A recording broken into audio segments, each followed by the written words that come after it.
আইয়ুহার রাসূলু বাল্লিগ মা উনজিলা ইলাইকা মির রাব্বিকা। আয়াত অস্বীকার করো মিয়া। আমি যা আপনাকে বলতে বলেছি, আপনি যদি সেটা না বলেন, আপনি কিছুই বললেন না। আপনার হায়াতে জিন্দেগির 63 বছর বৃথা গেল। আপনি কোরআন প্রচারও করলেন না, আপনি কোনো কিছুই করলেন না। আপনার ঈমান, আপনার নামাজ, আপনার দেওয়া কোরবানি, আপনার দেওয়া যাকাত, আপনার সমস্ত কিছু বিফলে যাবে। নব্বশিয়ারা যারা মৌলা আলীর প্রেম দেখাচ্ছে, আমাদেরকে নতুন নতুন প্রেম শিখাচ্ছে। ইরানের টাকা পকেটে যখন আসছে, ওনারা নতুন নতুন আমাদেরকে প্রেমের আমদানি শিখাচ্ছে। শরম করে না তাদের? বেহায়া, নির্লজ্জ, যে ইরানের টাকা পকেটে যখন আসছে আহলে বাইতের প্রেম দেখাচ্ছে। অথচ আমাদের জন্ম থেকে অদ্যাবধি পর্যন্ত, মৃত্যুর আগ পর্যন্ত আহলে বাইতের শান ও মনকাবত, আজমত, শরাফত, কারামত, বুজুর্গিয়ত, এটা আমাদের মতো ব্যক্তিদের সবসময় তাস্কারা করা, এটা হচ্ছে ইবাদত। আসসালামু আলাইকুম ওয়া রাহমাতুল্লাহি ওয়া বারাকাতুহু। বিসমিল্লাহির রহমানির রহিম। ইয়া আইয়ুহার রাসূল বাল্লিগ মা উনজিলা ইলাইক মির রাব্বিকা ওয়া ইন লাম তাফআল ফামা বাল্লাগতা রিসালাতাহু ওয়াল্লাহু ইয়াসিমুকা মিনান নাস। আপনারা সবাই জানেন, আহলে বাইত রাসূল হযরত শেরে খুদা মাওলায়ে কায়নাত মুশকিল কুশা কাররামাল্লাহু ওয়াজহাহুল কারীম, উনাকে রাসূল পাক সাল্লাল্লাহু আলাইহি ওয়াসাল্লাম অসংখ্য মর্যাদায় ভূষিত করেছেন। তার মধ্যে একটি মর্যাদা হচ্ছে মান কুনতু মাওলাহু ফাআলিয়ুন মাওলাহু, যে আমি রাসূলুল্লাহ যার বন্ধু, যার প্রিয় মাহবুব, আমার আলীও তার মাহবুব বন্ধু। এই হাদিসটা বলতে গিয়ে উনি একটা ইসলামের অপব্যাখ্যা করেছেন, আর একটা কুফরি পর্যন্ত পৌঁছে গেছেন। একটি হচ্ছে যে সূরা মায়েদার 67 নং আয়াতে কারিমা, আমি যে আপনাদের সম্মুখে তেলাওয়াত করেছি, এখানে অর্থ করতে গিয়ে উনি উনার মতো ব্যাখ্যা করেছেন। কারণ উনি আলেমদেরকে কোনো পাত্তা দেয় না। যিনি দামিস, শরীয়তের জ্ঞান যার কাছে নাই, ওনার কাছে কোনো শরীয়তের কোনো তুয়াক্কা নাই। এটা অসম্ভব কোনো কিছু না। উনি অর্থ করেছেন, এখানে অসংখ্য ভুল রয়েছে। দেখুন আয়াতে কারিমা কি বলছেন। আল্লাহ বলছেন, ইয়া আইয়ুহার রাসূল বাল্লিগ মা উনজিলা ইলাইকা মির রাব্বিক, হে আমার মাহবুব নবী, হে আমার রাসূল, আপনি পৌঁছে দেন আমি আপনার উপর যা নাজিল করেছি। আপনার উপর পক্ষ থেকে যা নাজিল হয়েছে আপনার উপর, সেটা আপনি পৌঁছে দেন। ওয়া ইন লাম তাফআল, যদি আপনি না পৌঁছান, না করেন, ফামা বাল্লাগতা রিসালাতাহু, আপনাকে যা রিসালাত দেওয়া হয়েছে, যা আপনাকে নাজিল করা হয়েছে, সেটা যদি আপনি না পৌঁছান, ওয়াল্লাহু ইয়াসিমুকা মিনান নাস, যে ওয়াল্লাহু ইয়াসিমুকা মিনান নাস, আল্লাহ আপনাকে মানুষ থেকে হেফাজত করবেন। ইন্নাল্লাহা লা ইয়াহদিল কওমাল কাফিরিন, নিশ্চয় আল্লাহ কাফেরদেরকে আল্লাহ হেদায়েত দান করেন না। এটা একটি কোরআন শরীফের আয়াতে কারিমা। এই আয়াতে কারিমার উনি শানে নজুল বর্ণনা করতে গিয়ে উনি বলেছেন, এই আয়াতটা নাকি রাসূল পাক হজ্জাতুল বেদা, বিদায় হজ শেষ করে মদিনা শরীফের যাওয়ার পথে নাজিল হয়েছে। এটা একটা সম্পূর্ণ বানোয়াট, মন গড়া, ভিত্তিহীন শানে নজুল বলেছেন। কারণ এই আয়াতের ব্যাখ্যা করতে গিয়ে আল্লামা জালালুল মিল্লাত ওয়াদ দ্বীন, আল্লামা জালালউদ্দিন সুয়ুতি, তার বিখ্যাত একটা উলুমুল কোরআনের একটা কিতাব আছে, আল ইতকান ফি উলুমিল কোরআন। ওখানে এই আয়াতের ব্যাখ্যা করছেন যে নাজালা হাযিহিল আয়া, এই আয়াতটা নাজিল হয়েছে ক্বাবলা সানাতিল আশিরি মিনাল হিজরা, এটা নাজিল হয়েছে 10ম হিজরির আগে। তো বিদায় হজ হয়েছে 10ম হিজরি জিলহজ মাসে। আর জালালউদ্দিন সুয়ুতি বলছেন এই আয়াতটা নাজিল হয়েছে 10ম হিজরির আগে। 1 নম্বর পয়েন্ট।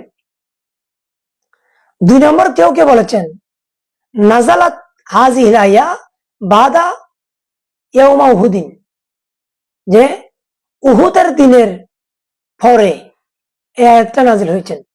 মোটামুটি কথা হচ্ছে 18 জিলহজ গদির হুমের মধ্যে এই আয়াতটা নাজিল হয় নাই। এই আয়াতটা নাজিল হয়েছে গদির হুমের মধ্যে। এই বক্তব্যটা কাদের? এটা হচ্ছে তাসাইয়ুদের, আহলুত তাসাইয়ু, যারা শিয়াদের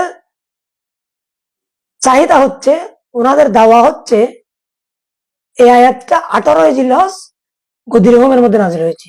এটা একটা সম্পূর্ণ মন গড়া ব্যাখ্যা।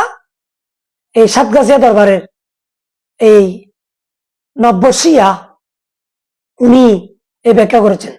এরকম আরো সমসাময়িক অনেক নব্য শিয়ারা যারা মৌলা আলীর প্রেম দেখাচ্ছে, আমাদেরকে নতুন নতুন প্রেম শিখাচ্ছে, ইরানের টাকা পকেটে যখন আসছে ওনারা নতুন নতুন আমাদেরকে প্রেমের আমদানি শিখাচ্ছে। শরম করে না তাদের? বেহায়া, নির্লজ্জ, যে ইরানের টাকা পকেটে যখন আসছে আহলে বাইতের প্রেম দেখাচ্ছে। অথচ আমাদের জন্ম থেকে অদ্যাবধি পর্যন্ত, মৃত্যুর আগ পর্যন্ত আহলে বাইতের শান ও মনকাবত, আজমত, শরাফত, কারামত, বুজুর্গিয়ত, এটা আমাদের মতো ব্যক্তিদের সবসময় তাস্কারা করা, এটা হচ্ছে ইবাদত। কিন্তু তারা আমাদেরকে ইনিবি নিয়ে শিয়াদের যে স্ত্রী কালচার, তারা আমাদেরকে সেটা শিখাচ্ছেন।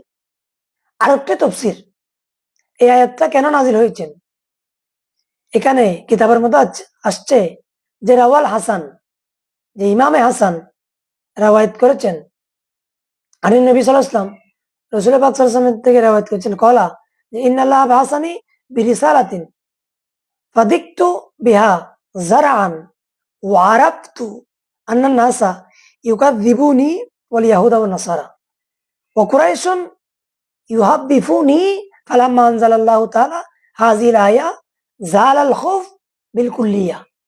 এখানে মুদ্রা কথা হচ্ছে যে কাফেরেরা অনেক কষ্ট দিচ্ছেন, রাসূলুল্লাহ বলছেন আমাকে অনেক কষ্ট দিচ্ছেন, আমাকে একটা চিন্তিত পেরেশানির মধ্যে রাখছেন। তখন যখন এই অবস্থা হলো, তখন আল্লাহ তাআলা এই আয়াত নাজিল করে আমার একটু পেরেশানি যেটা হয়েছিল, যে কাফেরদেরকে আমি ইসলামে দাওয়াত দিচ্ছি, ওনারা কেন আমাকে কষ্ট দিচ্ছেন, কিংবা আমার রেসালত কেন স্বীকার করছেন না, আমার একটু যখন খৌফ হলো, এটা আল্লাহ তাআলা এই আয়াতের মাধ্যমে আল্লাহ দূর করে দিয়েছেন। সুবহানাল্লাহ। তাহলে বোঝা গেল এই আয়াতটা 18 জিলহজ নাজিল হয় নাই। এখন ওই সাতগাছিয়া দরবারের আওলাদ উনি বলতে চাচ্ছে যে হে মাহবুব, হে রসুল, আপনি যদি আপনাকে যে রেসালাত দেওয়া হয়েছে এটা যদি আপনি না পৌঁছান, তখন আপনি আপনার নামাজ, রোজা, হজ, যাকাত সবগুলো ধ্বংস, কিছুই করলেন না। নাউজুবিল্লাহ। রসুলের পাকের আমলকে ধ্বংস করার মতো ক্ষমতা তুমি সাতগাছিয়া দরবারের মতো না, খোদার মধ্যে, জমিনের মধ্যে কোনো হালাল জাদা মায়ের সন্তান নাই যে রসুল্লাহর আমলকে ধ্বংস করার। আর রসুলের আমলটা ধ্বংস করার ক্ষমতা কারো নাই। এটা তো আল্লাহ প্রদত্ত রেসালাত এবং নবুয়ত দিয়ে আল্লাহ এবং আল্লাহ রসুলকে পাঠিয়েছেন আল্লাহ তাআলা। আপনার ক্ষমতা কি? তো উনি এটাকে ইনিয়ে বিনিয়ে বলতে চাচ্ছে যে এই আয়াত নাজিল হয়েছে গদির হুমে, মাওলা আলী শেরে হুদার শান ও আজমত যেটা বলেছেন গদির হুমে, এটা যদি না বলেন তাহলে নাকি রসুল পাকের আমল সমস্ত ধ্বংস হয়ে যাবে। নাউজুবিল্লাহ। অথচ এই আয়াতের তাফসীরের মধ্যে ইমাম ফখরুদ্দিন রাজি, ইমাম কুরতুবী এবং অসংখ্য তাফসীরের মধ্যে, আমি আজকে অনেক তাফসীর দেখেছি, সমস্ত তাফসীরের মধ্যে আমি দেখেছি এই আয়াতের সাবস্টেন্স কথা হলো যে হে মাহবুব নবী, আমি আপনাকে নবুয়ত এবং রেসালত দিয়েছি, এটা মক্কার কাফের, ইহুদি, নাসারা, ওনাদেরকে পৌঁছান। ওনারা যদি গ্রহণ না করে আপনাকে এটার জন্য পাকড়াও করা হবে না, ওনাদের সমস্ত পরাশক্তি থেকে আপনাকে আমি আল্লাহ হেফাজত করব। সুবহানাল্লাহ। তাহলে আয়াতের তাফসীর কি আর উনি করলো কি? মাওলা আলী শের হুদার উনি নাকি এই আয়াতটা নাজিল যখন হয়েছেন, এটা যখন হয়েছেন তখন মাওলা আলী শের হুদা নাকি মাওলা আলী শের হুদার শান ও আজমতটা সবার কাছে পৌঁছে দিয়েছেন। তো বলেছেন যে মান কুনতু মাওলাহু ফাআলিয়ুন মাওলা, যে আজকে থেকে মাওলা আলী শের হুদাকে আমি সমস্ত বেলায়েতের মালিক বানিয়ে দিয়েছি। নাউজুবিল্লাহ। অথচ এখানে উলিমানি বেলায়েতের মালিক বানানো ন। ইনশাল্লাহ এটা আর একটা আমরা ভিডিও নিয়ে আলোচনা করব। এখানে একটি কথা বলতে চাই যে উনি দুইটা ভুল করেছেন। একটা হচ্ছে এই আয়াত 18 জিলহজ নাজিল হয় নাই। এই আয়াতটা কেউ কেউ বলেছেন 10 হিজরতের 10ম বছরের আগে নাজিল হয়েছেন, অর্থাৎ জিল হজের আগে। এবং আরেকটা তফসিরের মধ্যে আছেন এটা উহুদের যুদ্ধের সময় নাজিল হয়েছে। অনেক রেওয়ায়েত আছে, কিন্তু 18 জিলহজ নাজিল হয় নাই। এটা হচ্ছে শিয়াদের তফসির। আর শিয়াদের তফসির থেকে উনি তফসির করতেছেন এটা মাওলা আলী শের হুদার শানে। নাউজুবিল্লাহ। অথচ রসুল পাক সাল্লাল্লাহু আলাইহি ওয়াসাল্লাম বিদায় হজের ভাষণে বক্তব্য দিয়েছেন, হাল বাল্লাগতা রিসালাতাহু, আমি কি আমার রেসালত আমি কি আপনাদের কাছে পৌঁছাতে পেরেছি? সমস্ত 1,24,000 সবাই বলেছেন কলু বালা ইয়া রাসূলুল্লাহ, আপনি আপনার সারা জিন্দগির যে কষ্ট করেছেন আপনি নিশ্চয়ই অবশ্যই আপনি আপনার রেসালাতকে আমাদের কাছে পৌঁছাতে পেরেছেন। সুতরাং উনি রসুল পাকের যে আমলকে ধ্বংস করার জন্য কথা বলেছেন, এটার জন্য ওনাকে তওবা করতে হবে, না হয় উনি বেঈমান হয়ে মারা যাবে।